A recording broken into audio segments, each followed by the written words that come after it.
Every year, billions of shillings are allocated to Kenyans for 7 counties for development. Money meant to build better roads, schools, hospitals, and water systems. But if you can walk into many villages today, you will find a different reality.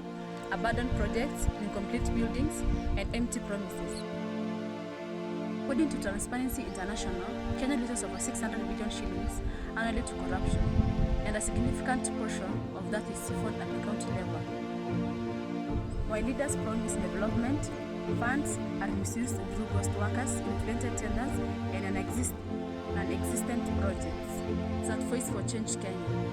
And this future expose how corruption in our county governments is quite robbing us, and what we can do to demand accountability.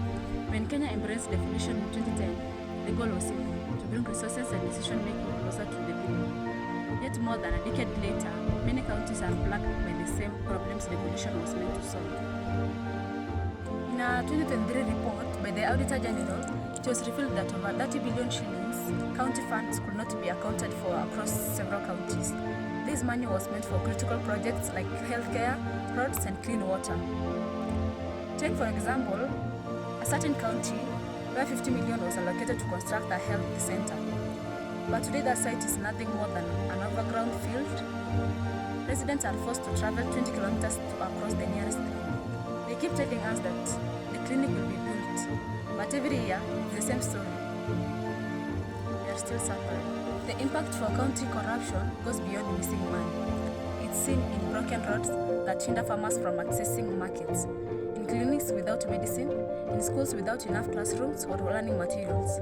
Yet, even when corruption is exposed, few county officials face consequences. Investigations stalls, files disappears.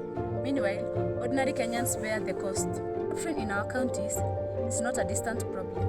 It affects each of us every single day. It's why mothers die during childbirth, hospitals, why children walk long distances to unsafe and unfinished schools, why young people remain jobless, even as millions are set aside for youth programs. But it doesn't have to be this way.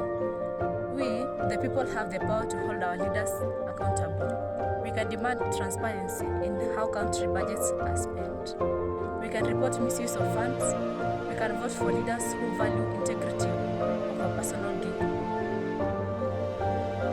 Development without accountability is a lie, and silence allows corruption to thrive. That Voice for Change Kenya, and I challenge you to join the fight against corruption, because Kenya deserves better.